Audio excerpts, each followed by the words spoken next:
Hello बच्चों, मेरे प्यारे प्यारे साथियों।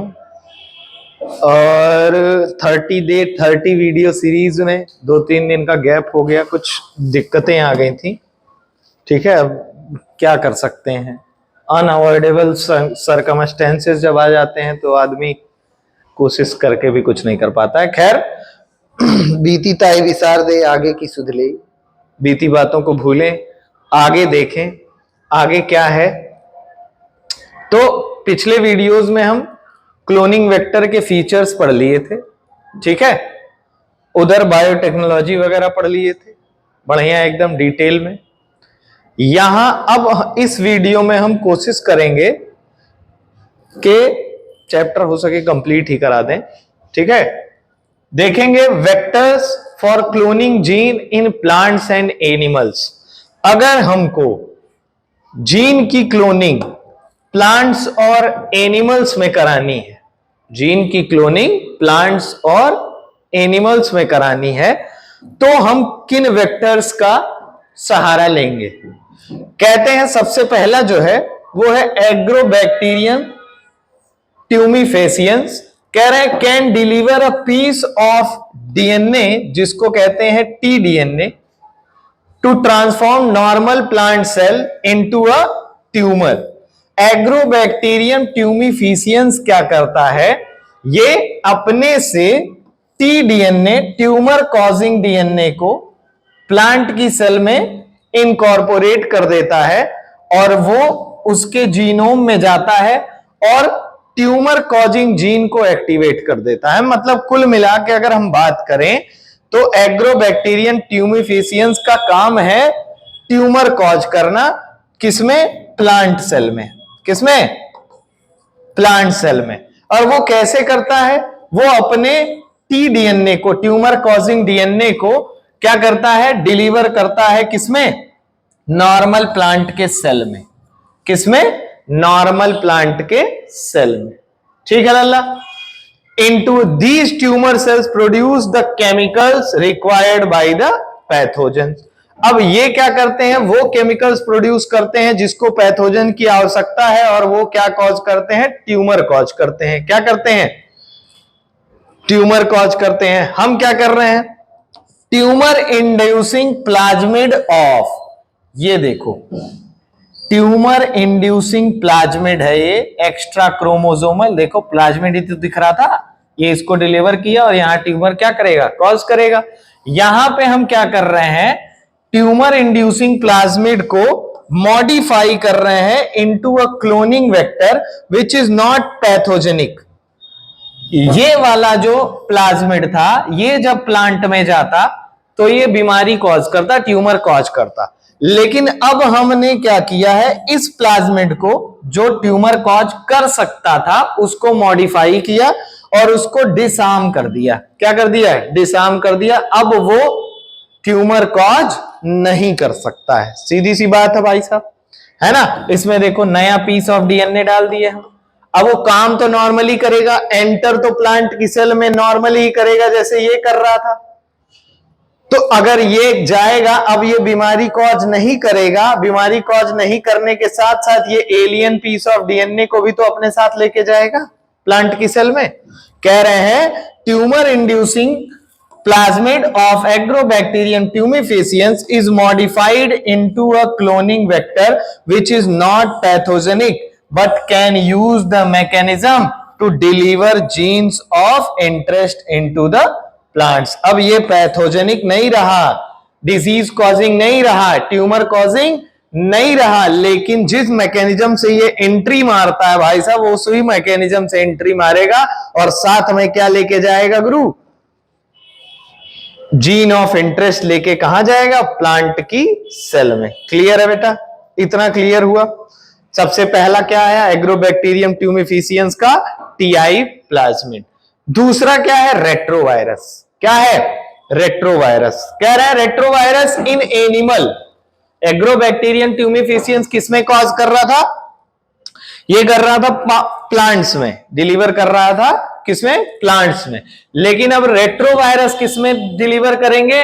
इन animals can transform normal cell into cancerous cell. Retrovirus का जो नेचुरल काम है वो ये है कि वो एनिमल्स की नॉर्मल सेल को कन्वर्ट कर सकते हैं कैंसरस सेल में। किसमें? नॉर्मल सेल को किसमें कन्वर्ट कर सकते हैं? कैंसरस सेल में। कह रहे हैं देखो प्रोटो ऑन्कोजीन, ये नॉर्मल सेल दिख रही है, नॉर्मल सेल में इन्फेक्शन हुआ किसका? रेट्रोवायरस का। ये प्रोटो ऑन्कोजीन को जो इनएक्टिव है उसको कन्वर्ट कर दिया एक्टिव ऑन्कोजीन में। किसमें? एक्टिव ऑन्कोजीन में, ये जो रेट्रोवायरस है। और ये फिर से बन गए किसमें? कैंसरस सेल में कन्वर्ट हो गए। किसमें कन्वर्ट हो गए गुरु? कैंसरस सेल में। कह रहे हैं so they are used to deliver desirable gene into animal cell. अब इसको भी हम डिसआर्म कर दें और डिसआर्म करके हम अपनी डिजायरेबल जीन को नॉर्मल सेल में क्या कर सकते हैं? एंटर करवा सकते हैं। तो पहला एग्रोबैक्टीरियम ट्यूम एफिशिएंस और दूसरा आ गया क्या? रेट्रोवायरस, जो नॉर्मल सेल को कन्वर्ट कर रहा था कैंसरस सेल में, लेकिन उसको डिसआर्म करके हम क्या करते हैं? जीन ऑफ इंटरेस्ट को उसमें क्या कर सकते हैं? इंट्रोड्यूस कर सकते हैं। तो ये तो हो गया क्लोनिंग वेक्टर। तीसरा हमको चाहिए टूल्स में कॉम्पिटेंट होस्ट। क्या चाहिए? Competent host. कह रहे हैं since DNA is a hydrophilic molecule it can not pass through the cell membrane. किसी भी सेल के मेम्ब्रेन, तुमको पता है लिपिड की बाई लेयर होती है, फ्लूइड मोजाइक मॉडल पढ़े होगे तुम, सिंगर और निकोलसन ने दिया था। इन्होंने कहा था कि भाई साहब लिपिड की बाई लेयर रहती है और उसमें प्रोटीन तैरता रहता है, कुछ धंसी हुई प्रोटीन होती है और कोलेस्ट्रॉल कार्बोहाइड्रेट क्या करता है? इधर उधर घूमता रहता है। तो हम कह रहे हैं कि सर लिपिड का नेचर तो फैट नेचर है, लेकिन यहां जो डीएनए का नेचर है वो तो हाइड्रोफिलिक है। कैसा है? हाइड्रोफिलिक, ये वाटर लवर है। कह रहे हैं it can not pass through the cell membrane so the bacterial cell must be made competent. मतलब बैक्टीरियल सेल को पहले उस लायक हम बनाएंगे जिससे फॉरेन डीएनए को उसके अंदर क्या कर पाए? एंटर करवा पाए या एंट्री दिलवा पाए। तो कह रहे हैं so the bacterial cells must be made competent to take up the alien DNA और प्लाज्मिड। एलियन डीएनए और प्लाज्मिड को ये क्या करें? ले लें। इस वजह से इनको हम क्या बनाएंगे? कॉम्पिटेंट बनाएंगे, मतलब लायक बनाएंगे। क्या बनाएंगे? और लायक बनाने के लिए भाई साहब बड़ा बड़ा झेलना पड़ता है। बच्चों को भी लायक बनाने के लिए क्या करना पड़ता है? लतियाना पड़ता है कि नहीं? तो इसी तरीके से भाई साहब बैक्टीरिया को भी लायक बनाना है कि आप हमारा जीन ऑफ इंटरेस्ट ले लीजिए, तो उसके लिए उसको बहुत ही कड़ी परीक्षा के साथ गुजरना पड़ेगा। और वो परीक्षा उनके साथ कभी कभी भयानक हो जाती है। कह रहे हैं for this bacterial cells are treated with a specific concentration of a divalent cation so DNA enter the bacterium through pores in cell wall. क्या करते हैं हम? बैक्टीरिया को CaCl2 का ट्रीटमेंट दिया हमने, इसमें से निकला Ca2+। क्या निकला? Ca2+। अब Ca2+ क्या होता है? पोर्स के थ्रू एंटर करता है सेल में, तो उसी पे पोर के थ्रू कौन एंटर कर जाएगा? प्लाज्मिड एंटर कर जाएगा, है ना। ट्रीटमेंट की वजह से क्या बन गए? कॉम्पिटेंट बन गए। अब कह रहे हैं इसको हीट शॉक दे देंगे हम 42 डिग्री सेल्सियस में टेम्परेचर में। पहले तो डीएनए ये प्लाज्मिड पहुंचा पोर में, किसकी वजह से पहुंचा? Divalent cation. डाईवैलेंट कैटायन क्या है? Calcium ion. उसकी वजह से पोर तक पहुंचा, और जैसे ही आपने इसको 42 डिग्री सेल्सियस पे रखा 2 मिनट के लिए, प्लाज्मिड एंट्री मार देगा कहां? Into the cell. तो जरा देखो, पहले नॉन ट्रांसफॉर्म्ड बैक्टीरिया था, अब ये कैसा हो गया? प्लाज्मिड ट्रांसपोर्टेड इनटू सेल, और बैक्टीरिया हो गया ट्रांसफॉर्म बैक्टीरिया। कैसा हो गया? Transform bacteria. और ये कैसे हुआ है बेटा? पहले हमने डाईवैलेंट चीज से उसको क्या किया? डाईवैलेंट कैटायन से ट्रीटमेंट कराया, उसके बाद फिर हीट शॉक दिया है। क्या दिया है? Heat shock. कह रहे हैं such cell are incubated with recombinant DNA on ice. अब इसको हम आइस पे पहले रखेंगे, इनक्यूबेट करेंगे, ठीक है। Then they are placed briefly at 42 degree Celsius, जिसको कहते हैं heat shock, and put them back on ice. This enables the bacteria to take up the recombinant DNA. देखो कितना कठिन परीक्षा से गुजर रहा है। पहले तो हम इनका इंक्यूबेशन कराते हैं। इनको रखेंगे आइस पे, इसमें प्लाज्मिड रखेंगे, डाइवेलेंट कैटायन रखेंगे, पोर्स ओपन हो जाएंगे, प्लाज्मिड पहुंचेगा कहां, पोर्स तक। कहां पहुंचेगा, पोर्स तक। फिर इसको हीट शॉक देंगे 42 डिग्री सेल्सियस का, इंटर कर जाएगा भाई साहब। हीट शॉक देने के तुरंत बाद इसको फिर कहां रख देंगे, आइस पे, और ये क्या कर देगा, enable bacteria to take up the recombinant DNA. Bacteria को मजबूर करेगा कि आप रिकॉम्बिनेंट डीएनए ले लीजिए। ठीक है, तो कॉम्पिटेंट बनाने का एक तरीका ये था। फिर कॉम्पिटेंट हो बनाने का देखो लिखा है, other methods to introduce alien DNA into host cell. कह रहे हैं पहला है माइक्रो इंजेक्शन। क्या है, माइक्रो इंजेक्शन। कह रहे हैं रिकॉम्बिनेंट डीएनए इज डायरेक्टली, अच्छा यहां पे देखो, अच्छा ये तो वेक्टर वाला था, ठीक है, ये बैक्टीरिया का था। अब हम देखो डायरेक्ट प्लांट और उसमें करेंगे कैसे। माइक्रो इंजेक्शन एक मेथड है।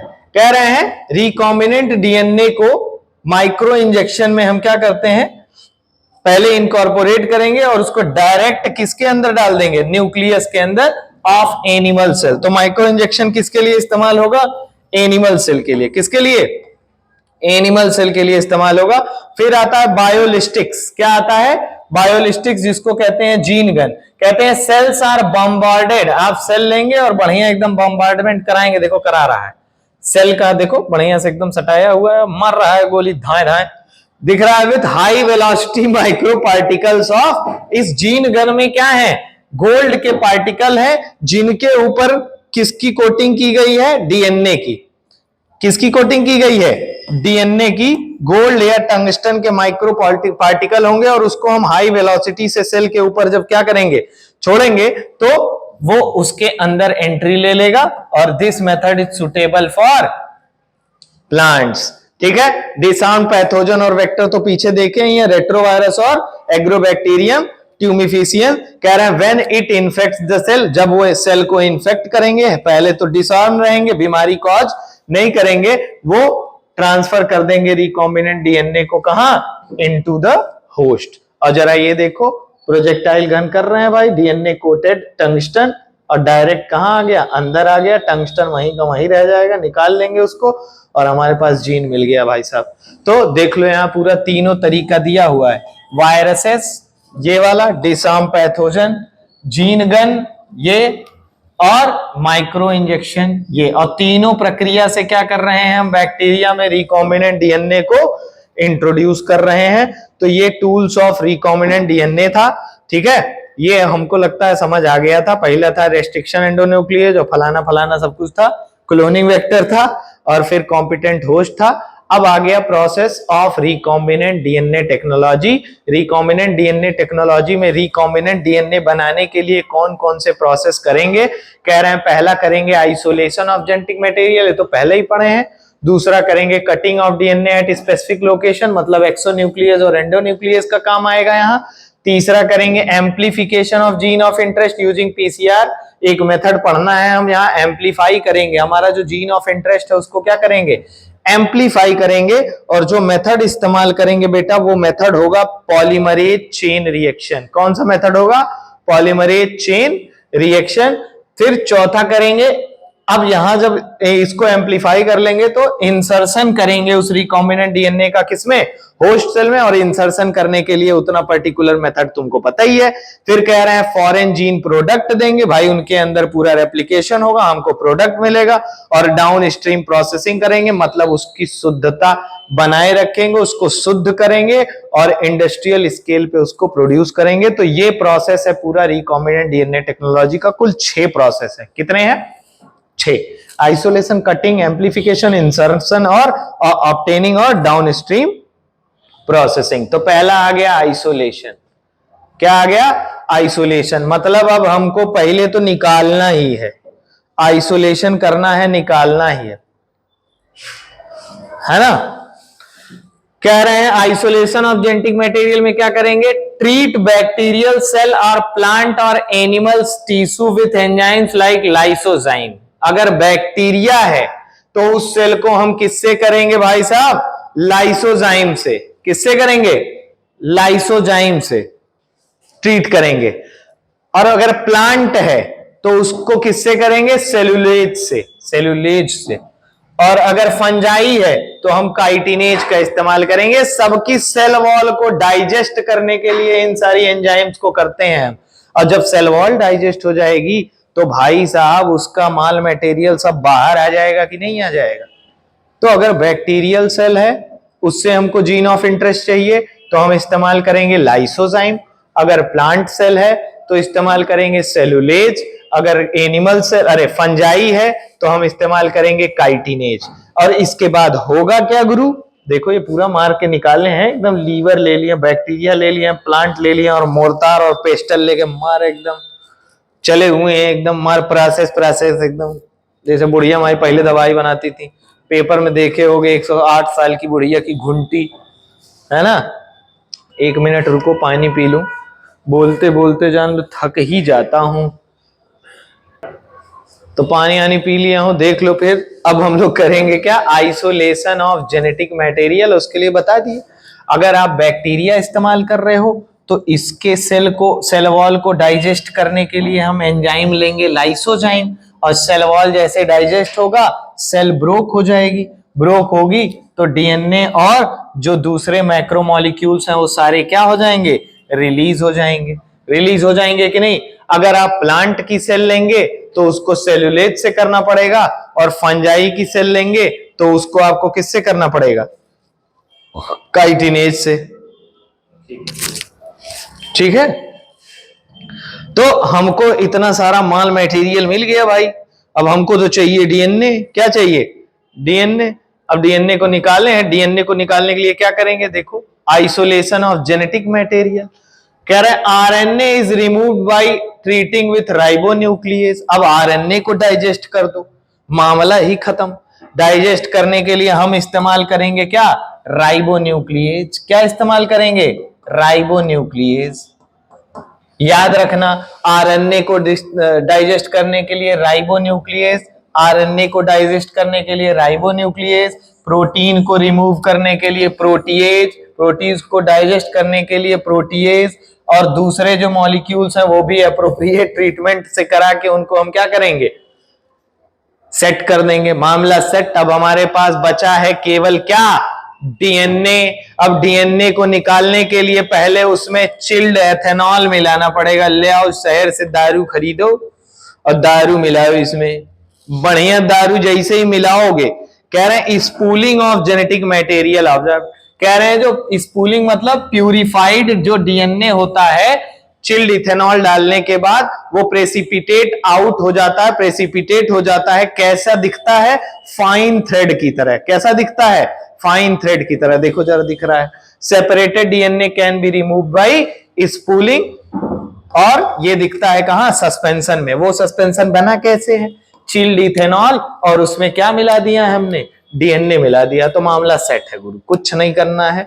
आपके पास बैक्टीरिया है, आपके पास प्लांट है, और आपके पास एक क्या है? फंगस है, फंजाई का सेल है। आपने पहले उसका ट्रीटमेंट कराया लाइसोजाइम से। किससे कराया? लाइसोजाइम से। अगर बैक्टीरिया है तो फिर उसके बाद प्लांट है तो सेलुलेज से, और फंगस है तो काइटिनेज से। मामला सेट है। पूरा सेल हो गई डाइजेस्ट। क्या हो गई? डाइजेस्ट हो गई। अब जब सेल डाइजेस्ट हो गई, cell broken out, cell broke हो गई, टूट गई, तो वहां से डीएनए और ये सारे मॉलिक्यूल निकल गए। तो अभी भी केवल हमको किससे मतलब है? डीएनए से। तो इन सारे मॉलिक्यूल को डाइजेस्ट करने के लिए हम क्या इस्तेमाल कर लेंगे? राइबोन्यूक्लियेज, आरएनए के लिए प्रोटीएज, प्रोटीन के लिए, और बाकी चीजों को अप्रोप्रिएट ट्रीटमेंट दे देंगे। फिर उसमें मिला देंगे चिल्ड इथेनॉल और वहां से डीएनए प्रेसिपिटेट हो जाएगा। उसको बाहर निकाल लेंगे। मेथड को बोलेंगे स्पूलिंग। क्या बोलेंगे? स्पूलिंग। स्कूलिंग मत समझ लेना। क्या है ये? स्पूलिंग। पूरा समझ आया? जेनेटिक मटेरियल निकल गया कि नहीं? अब जब जेनेटिक मटेरियल निकल गया तो हम उसको पहले कट करेंगे। क्या करेंगे? कट करेंगे। और कट करने के लिए इस्तेमाल करेंगे रेस्ट्रिक्शन एंजाइम। क्या इस्तेमाल करेंगे? Restriction enzyme. कह रहे हैं प्यूरिफाइड डीएनए जो होता है is incubated with restriction enzyme. Purified DNA को किससे इंक्यूबेट करेंगे? रेस्ट्रिक्शन एंजाइम के साथ इंक्यूबेट करेंगे। As a result DNA digest हो जाएगा। और डीएनए जब डाइजेस्ट होगा तो डाइजेस्ट होने के बाद हमको मिलता है फ्रेगमेंट। क्या मिलता है? फ्रेगमेंट। और फ्रेगमेंट कैसा मिलेगा गुरु? कोई बड़ा मिलेगा, कोई छोटा मिलेगा। फिर उस छोटे बड़े को अलग करने के लिए हमको एक टेक्निक इस्तेमाल करनी पड़ेगी और उस टेक्निक को कहेंगे जेल इलेक्ट्रोफोरेसिस। 3 वर्ड दिख रहा है, जेल इलेक्ट्रोफोरेसिस। जेल में मतलब इसको हम एक जेल इस्तेमाल करेंगे जिसका नाम है एगरोज जेल। क्या है? Agarose jail. दूसरा, उसमें हम इलेक्ट्रिसिटी फ्लो कराएंगे, इलेक्ट्रिक फील्ड जनरेट करेंगे यहां। और फोरेसिस मतलब वो अलग होंगे डेंसिटी ग्रेडियंट पे, जैसा देखो यहां पे है, पूरा सेटअप दिख रहा होगा। कह रहे हैं agarose gel electrophoresis is employed to check the progression of restriction enzyme digestion. कह रहे हैं ये वाली टेक्निक हम इस्तेमाल करके हम चेक कर सकते हैं कि डाइजेशन हुआ है या नहीं, या डाइजेशन का प्रोग्रेस कितना हुआ है, और डाइजेशन में होने के बाद जो फ्रेगमेंट्स क्रिएट हुए हैं वो अलग कैसे किए जाएंगे। कह रहे हैं भाई साहब डीएनए कैसा चार्ज होता है? Negative charge. कैसा होता है? Negative charge. आप क्रिएट कर रहे हो इलेक्ट्रिक फील्ड, तो इलेक्ट्रिक फील्ड में पहली बात तो भाई 2 इलेक्ट्रोड्स लगाओगे। क्या लगाओगे? 2 इलेक्ट्रोड्स लगाओगे, एक एनोड लगाओगे, दूसरा कैथोड लगाओगे। डीएनए निगेटिवली चार्ज है तो किधर मूव करेगा? एनोड की तरफ। किधर मूव करेगा? एनोड की तरफ। अब DNA fragment are separated according to their size through sieving effect of agarose gel. कह रहे हैं सीविंग इफेक्ट का क्या मतलब है? Smaller size fragment move further. Sieving effect मतलब जो छोटा है वो दूर जाएगा और जो बड़ा है वो पास में ही रहेगा। और वो किसकी प्रॉपर्टी है? ये एगरोज जेल की। किसकी प्रॉपर्टी है? एगरोज जेल की प्रॉपर्टी है। कह रहे हैं अब इससे हो गया। कह रहे हैं the process is repeated with the vector DNA also. जिस तरीके से यहां डीएनए के फ्रेगमेंट को अलग किया गया है, उसी तरीके से हम वेक्टर डीएनए के फ्रेगमेंट्स को भी अलग करेंगे, और अलग करके अपना डिजायर्ड फ्रेगमेंट लेके हम वेक्टर डीएनए और अपने इस वाले डीएनए को क्या करेंगे? एक साथ ऐड कर लेंगे। ठीक है? स्पेसिफिक लोकेशन पे कह रहे हैं DNA fragment can be seen. DNA fragment कैसे दिखाई देंगे? देखो यहां बढ़िया दिख रहा है, ब्राइट ऑरेंज कलर का दिखेगा when they are stained with ethidium bromide and exposed to UV radiation। ठीक है? डीएनए फ्रेगमेंट देखने का क्या तरीका है? हम उसको कैसे देख सकते हैं? ब्राइट ऑरेंज कलर में देखेंगे। और वो कैसे देखेंगे? जब तक आप स्टेनिंग नहीं करेंगे तब तक डीएनए हमको दिखेगा नहीं, डीएनए का फ्रेगमेंट हमको दिखेगा नहीं। और वो स्टेनिंग हम किससे करेंगे? इथिडियम ब्रोमाइड से। और उसको एक्सपोज कर देंगे यूवी रेडिएशन पे। देखो पूरा कर दिए और हमको पूरा फ्रेगमेंट दिख रहा है, नीला नीला दिख रहा है। नीला कहाँ दिख रहा है? नीला तो ये ब्राइट ऑरेंज दिख रहा है कि नहीं? जिसकी डेंसिटी ज्यादा है, जो बड़ा फ्रेगमेंट है वो थोड़ा मोटा दिख रहा है, जो छोटा है वो थोड़ा पतला दिख रहा है। क्लियर है? आगे बढ़े। कह रहे हैं DNA bands are cut out from agarose gel. अब हम डीएनए बैंड्स को एगरोज जेल से क्या करेंगे? बाहर निकाल लेंगे। This is called elution. इस प्रक्रिया को क्या कहेंगे गुरु? इल्यूशन। क्या कहेंगे? इल्यूशन कहेंगे। The cut out gene of interest from source DNA and cut vector. अब क्या करेंगे? जो वेक्टर से डीएनए कट करके निकाला था हमने, और जो कहां से निकाला था? सोर्स डीएनए से। देखो जीन ऑफ इंटरेस्ट और वेक्टर डीएनए दोनों को हम क्या करेंगे? मिक्स कर देंगे, मतलब मिला देंगे। और उसमें कैसे मिलाओगे? चिपकाने के लिए हम इस्तेमाल करेंगे लाइगेज। क्या इस्तेमाल करेंगे? लाइगेज। ठीक है? और जरा देखो स्टिकी एंड प्रोड्यूस हो रहा है और बन जाएगा हमारा रिकॉम्बिनेंट डीएनए। कह रहे हैं the cut out gene of interest from source DNA and cut vector are mixed. दोनों मिक्स होंगे, लाइगेज को उसमें ऐड किया जाएगा। देखो मामला यहां किया गया है, सब कुछ ऐड किया गया है। ठीक है? और हमको क्या मिल जाएगा? Recombinant DNA. सिंपल सा प्रोसेस है, कोई मतलब की बात नहीं है, बेमतलब की बात नहीं है। मतलब जो भी मतलब है, बेमतलब जो भी समझे। अब हम इसको ये तो भाई एक बना था ना, अब हमको बनाना है इसका एम्पलीफाइड वर्जन करना है, मतलब इसका एम्पलीफिकेशन करना है। इसको ज्यादा नंबर में हमको चाहिए। एक ठुले के किसकी बीमारी ट्रीट करोगे जाके? है? मान लो एक लोग की बीमारी ट्रीट कर दी, उनका पड़ोसी आएगा, भैया अब हमारा भी ट्रीट करो। चलो अब इतना प्रोसेस उनके लिए भी दोहराओ। पहले डीएनए लाओ, फिर डाइजेस्ट करो, मॉलिक्यूल निकालो, फिर कट करो, एगरोज जेल इलेक्ट्रोफोरेसिस करो, फिर इल्यूशन करो, फ्रेगमेंट निकालो, ले आओ वेक्टर डीएनए, उनको सबको ऐड करो और रिकॉम्बिनेंट डीएनए निकालो और फिर उनको दे दो पड़ोसी को। फिर उनका पड़ोसी भी आ गया, कहा भैया हमरो वो है बीमारी है, तो ट्रीट करो कैसो। तब क्या करोगे? तब फिर वह प्रोसेस रिपीट करोगे, तब तुम इसीलिए बैल हो। तो इसीलिए जो है लोग क्या निकाले? टेक्निक निकाले। क्या निकाले? टेक्निक निकाले। और वो टेक्निक क्या है गुरु? वो टेक्निक है पॉलीमरेज चेन रिएक्शन। क्या है टेक्निक? Polymerase chain reaction. मतलब चेन रिएक्शन और पॉलीमरेज, उस मतलब उसमें एंजाइम लगाएंगे पॉलीमरेज तो हमको पूरा का पूरा मिल जाएगा पॉलीमर। क्या मिलेगा?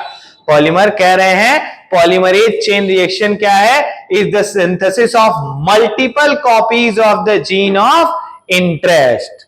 जीन ऑफ इंटरेस्ट जो है उसकी मल्टीपल कॉपी बनाने की प्रक्रिया को पॉलीमरेज चेन रिएक्शन कहते हैं। क्या कहते हैं? Polymerase chain reaction. और ये कैसे बनता है? लैब में बनता है, इसीलिए कह रहे हैं इसको इन विट्रो। क्या कहते हैं? In vitro. और क्या क्या यूज करेंगे? यहां सेट यूज करेंगे प्राइमर्स का। किसका? प्राइमर्स का। और एंजाइम इस्तेमाल करेंगे डीएनए पॉलीमरेज। तो पॉलीमरेज चेन रिएक्शन या पीसीआर क्या है? Is the synthesis of multiple copies of gene of interest in vitro using 2 sets of primers and the enzyme DNA polymerase. कह रहे हैं प्राइमर्स क्या है गुरु? अब कह रहे हैं primers are small chemically synthesised, chemically हमने सिंथेसाइज किया है oligonucleotides that are complementary to the regions of DNA. जो हमारा डीएनए है उसके कॉम्प्लीमेंट्री एक ऑलिगोन्यूक्लियोटाइड हम बनाते हैं। ऑलिगोन्यूक्लियोटाइड मतलब छोटा न्यूक्लियोटाइड जिसके पास कम न्यूक्लियोटाइड्स हैं। नंबर ऑफ न्यूक्लियोटाइड्स क्या है? कम है। और वो हमारे पर्टिकुलर डीएनए से क्या होता है?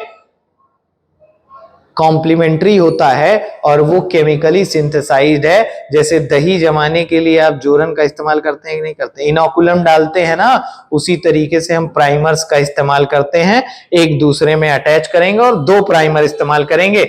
जरा आओ देखो, एक प्राइमर यहां लगाएंगे, एक प्राइमर यहां लगाएंगे, एक 3' to 5', एक 5' to 3'। देखो कॉम्प्लीमेंट्री है, तभी तो हमारे पर्टिकुलर डीएनए से ये क्या किया हुआ है? बॉन्ड बना लिया है।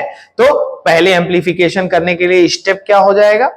कह रहे हैं पहला स्टेप है डीनेचुरेशन। डीनेचुरेशन मतलब हम बॉन्ड को तोड़ेंगे।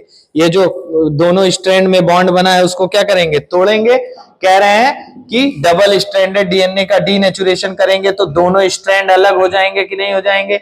दूसरा है एनीलिंग। एनीलिंग में हम प्राइमर ऐड कर दिए हैं। और तीसरा उसका एक्सटेंशन करेंगे। एक्सटेंशन करने के लिए हम क्या ऐड कर देंगे? इसमें डीएनए पॉलीमरेज। और डीएनए पॉलीमरेज का एग्जांपल यहां क्या हुआ? टैग पॉलीमरेज, जो एक थर्मोस्टेबल जीन होता है। मतलब आप उसको हाई टेम्परेचर पे भी वो क्या रहता है? एंजाइम होता है। जीन कह रहे हैं हाई टेम्परेचर पे भी वो एंजाइम क्या होता है? स्टेबल होता है। और फिर उसके बाद इसकी 30 साइकिल रिपीट करेंगे तो हमको 1 बिलियन कॉपी मिलेगी। कहां एक ठुले एक पड़ोसी ट्रीट कर रहे थे पीसीआर से। देखो एकदम पूरा पड़ोसी का गांव मोहल्ला देश सब ट्रीट करो, बल भर ट्रीट करो, 8 बार 10 बार लिख जाएं, एक बार आए तो बार बार आए, सेवा का अवसर जरूर दें। तो भाई साहब पॉलीमरेज चेन रिएक्शन आपको समझ आ गया? पॉलीमरेज चेन रिएक्शन क्या है? Synthesis of multiple copies of gene of interest in vitro using 2 sets of primers and the enzyme DNA polymerase. फिर कह रहे हैं प्राइमर्स क्या है? प्राइमर्स स्मॉल केमिकली सिंथेसाइज है। प्राइमर को हम क्या कर रहे हैं? स्मॉल केमिकली सिंथेसाइज कर रहे हैं और 2 सेट ले रहे हैं जो हमारे डीएनए के क्या होता है? कॉम्प्लीमेंट्री होता है और ऑलिगोन्यूक्लियोटाइड होता है। तो 3 स्टेप होगा, डीनेचुरेशन, अनीलिंग और एक्सटेंशन। डीनेचुरेशन में कह रहे हैं it is the heating of target DNA. Target DNA को हीट कर दिए gene of interest at high temperature, लगभग 94 डिग्री सेल्सियस है, to separate the strand. Strand separate हो गया। कह रहे हैं अब सारे जो डीएनए के स्ट्रैंड अलग हुए हैं सब के सब टेम्पलेट की तरह एक्ट करेंगे और नया डीएनए उन्हीं से सिंथेसाइज होगा। तो फिर आ जाओ भाई एनीलिंग में कह रहे हैं it is the joining of 2 primers at 52 degree 94 कितना था 94 डिग्री सेल्सियस पे डीएनए के स्ट्रैंड को अलग किए हैं।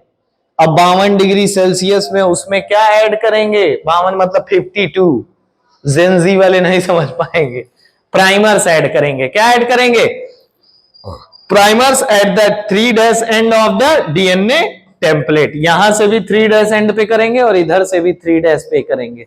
ध्यान रखना, इधर से भी किधर ऐड कर रहे हैं, 3' पे, और इधर से भी किधर ऐड कर रहे हैं, 3' पे।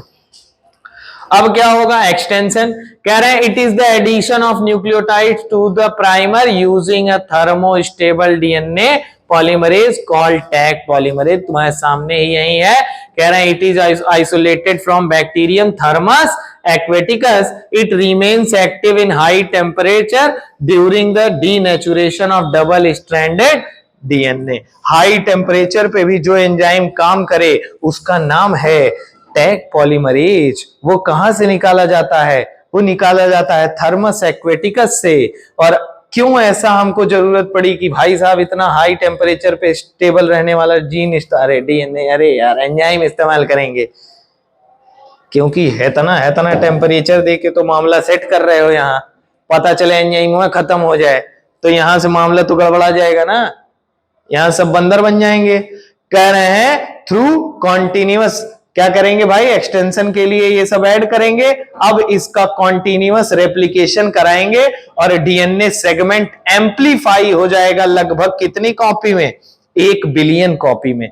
30 साइकिल के बाद कितना बन गया, 1 बिलियन में। और आप अगर ट्रेडिशनल मेथड के साथ चलते तो 30 पड़ोसी को ही ट्रीट कर पाते। अब आप लगभग 1 बिलियन लोगों को दवाई मुहैया कराएंगे। मामला देख रहे हो कितना अच्छा है। कह रहे हैं the amplified fragment can be use to ligate with a vector for further cloning. Further cloning के लिए हम उसको किससे लाइगेशन कर देंगे, उसका वेक्टर के साथ कर देंगे।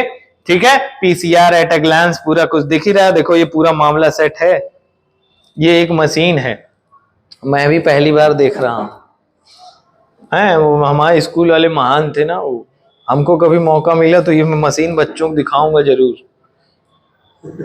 हमको आज ही मौका मिला इसलिए बच्चों को दिखा रहा हूं। हम पहले डीएनए सैंपल लेंगे, फिर प्राइमर ले लेंगे। और ये प्राइमर जो है ये हम खुद बनाए हैं, न्यूक्लियोटाइड है, टैग पॉलीमरेज है, मिक्स बफर है, पीसीआर का ट्यूब है, ले गए एकदम बढ़िया डाल गया, सारा चलाए हैं यहाँ हैं, और 3 स्टेप में चला है और मामला सेट हो गया है। 1 बिलियन कॉपी मिल गई है। फर्जी बकचोदी हम नहीं करेंगे, आगे बढ़ रहे हैं। क्या कह रहे हैं, अब जो हम रिकॉम्बिनेंट डीएनए बनाए हैं उसको होस्ट सेल में डालेंगे। कह रहे हैं using any method the ligated DNA, जो वेक्टर में लाइगेट कराए थे डीएनए, जो एम्पलीफाई किए थे, एम्पलीफाई करने के बाद वेक्टर में डाल रहे थे कि नहीं, अब उसको हम इंट्रोड्यूस करेंगे किसमें, रिसिपिएंट सेल में। They take up the DNA from its surrounding, उसको कॉम्पिटेंट बना के उसमें क्या करेंगे, डीएनए इंट्रोड्यूस करेंगे। कह रहे हैं if a recombinant DNA bearing ampicillin resistant gene is transferred into E. coli cells, the host cell become ampicillin resistant cell। तो ये तो मामला सेट है, लाइन समझ आ रही, ये वाला रेजिस्टेंट जीन है तो वो वाला सेल बन जाएगा। कह रहे हैं if the transform cells are spread on agar plates containing ampicillin only transformants will grow. अब क्या होगा गुरु, अगर एम्पिसिलिन कंटेनिंग मीडियम पे उसको हम रखेंगे तो एम्पिसिलिन से रेजिस्टेंट कॉलोनीज क्या होंगी, सरवाइव करेंगी, दूसरी वाली कॉलोनी सरवाइव नहीं करेगी। Only transformant will go, untransformant recipient cell will die. तो यहां एम्पिसिलिन किसके तरह काम करेगा, सेलेक्टेबल मार्कर की तरह। इसके बारे में पहले वाले नहीं दूसरे वाले वीडियो में पढ़ाए हुए हैं, जाके एक बार पढ़ लेना।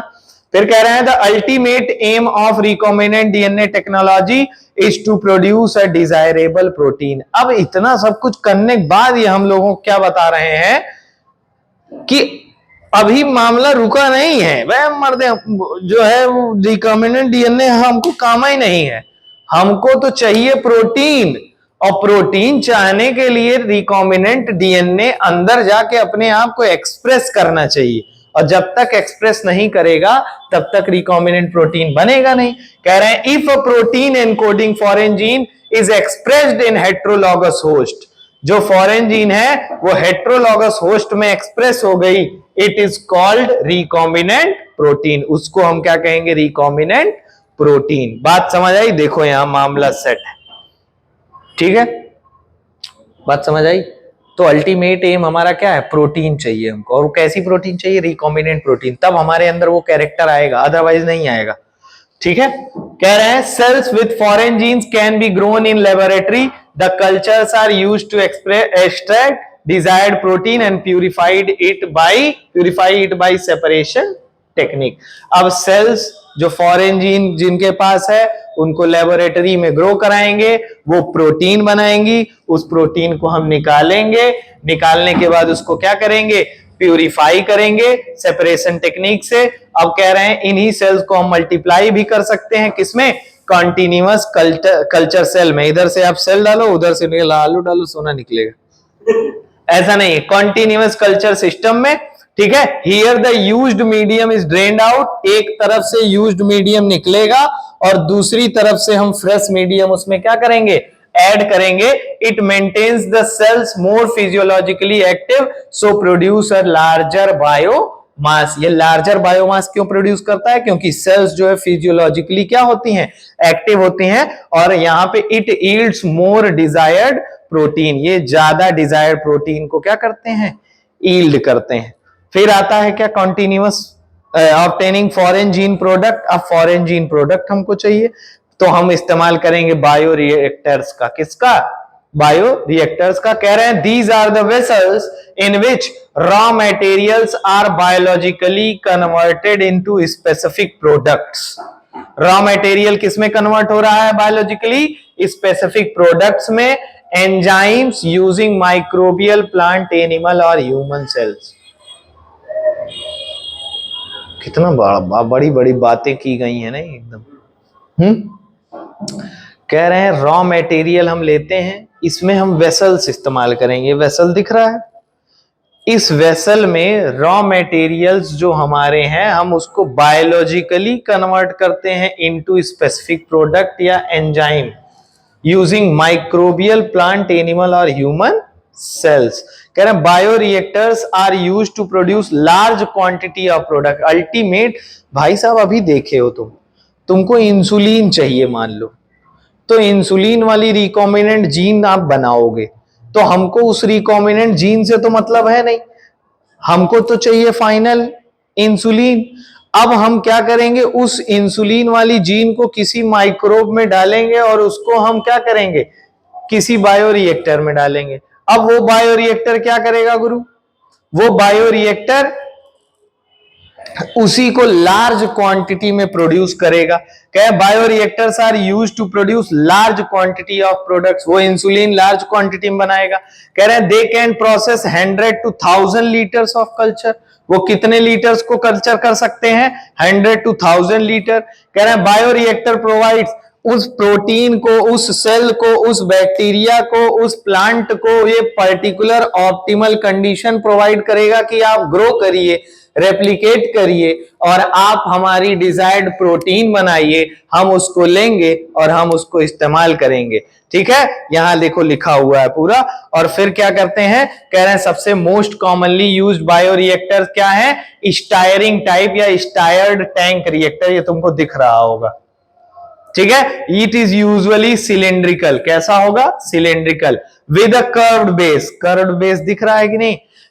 है ना? To facilitate the mixing of reactor contents. कह रहे हैं the stirrer facilitates even mixing and oxygen availability. Stirrer है, मिक्स करता रहेगा करता रहेगा करता रहेगा, साथ में एक तरफ से गैस जाती रहेगी, यही स्टेराइल एयर देखो जा रही है अंदर, है ना? तो अवेलेबिलिटी जो स्टायरर है वो दोनों चीज की अवेलेबिलिटी को क्या कर रहा है? मेंटेन कर रहा है। Alternatively air can be bubble through the reactor. ये है हमारा स्टायर टैंक और ये है स्पार्ज टैंक। तो सबसे कॉमनली कौन सा वाला है यूज होता है? स्टायरिंग टाइप वाला। पार्ट क्या होगा इसका? पहला एजिटेटर सिस्टम होगा, एक ऑक्सीजन डिलीवरी सिस्टम होगा, एक फोम कंट्रोलर सिस्टम होगा, एक temperature control system, pH control, sampling port. ये सारे पार्ट्स हैं। For periodic withdrawal of the culture. एक तरफ से आलू डालोगे, दूसरे तरफ से सोना चाहिए कि नहीं चाहिए, तो आपके पास सैंपलिंग पोर्ट्स भी होने चाहिए।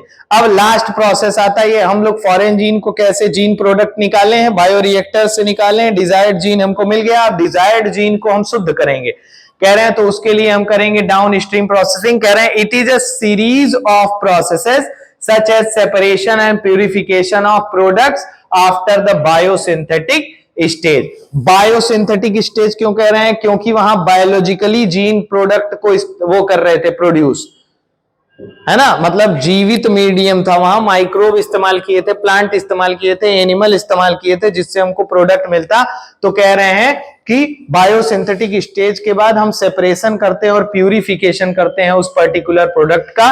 कह रहे हैं the product is formulated with suitable preservatives. उस प्रोडक्ट में क्या करेंगे, सुटेबल प्रिजर्वेटिव डालेंगे। सच फॉर्मुलेशन अंडरगोज क्लिनिकल, उसका क्लिनिकल ट्रायल होगा। स्ट्रिक्ट क्वालिटी कंट्रोल टेस्टिंग होगी कि क्वालिटी सही है कि नहीं है। पता चला पिए बंदर हो गए, खत्म हो गए, है ना, टेस्ट करके बाजार में उतार देंगे और बेचेंगे और खूब मजा आएगा, मजा ही ले रहे हैं। तो ये सब काम करते करते हम लोगों को पता नहीं चला कि हम लोग अपने इन्वायरमेंट की ऐसी तैसी कब कर डाले, है ना। नेचुरल सिस्टम में ही हमको रहना चाहिए था। पढ़ने को पढ़ रहे हैं, लेकिन आप लोग से अनुरोध है कि अपने आसपास स्वच्छता जरूर मेंटेन करें, ठीक है। अपने आसपास चीजों को थोड़ा एक किफायती तरीके से इस्तेमाल करें, सस्टेनेबल तरीके से इस्तेमाल करें, जिससे आपकी आने वाली जनरेशन, क्या है, तुम ही लोग जनरेशन हो, तुम ही लोग कम से कम सही से हवा पानी ले ही लो, है नहीं तो मर ही रहे हैं, दिल्ली छोड़ के भाग रहे हैं और बहुत सारी जगह छोड़ के भाग रहे हैं, ठीक है। इसके बाद जो हम पढ़ेंगे वो एप्लीकेशन ऑफ बायोटेक्नोलॉजी पढ़ेंगे, अगले वीडियो में पढ़ेंगे। 3 वीडियो में खत्म हो गया है, तो जाके देख लेना कायदे से। Okay, bye, see you letter.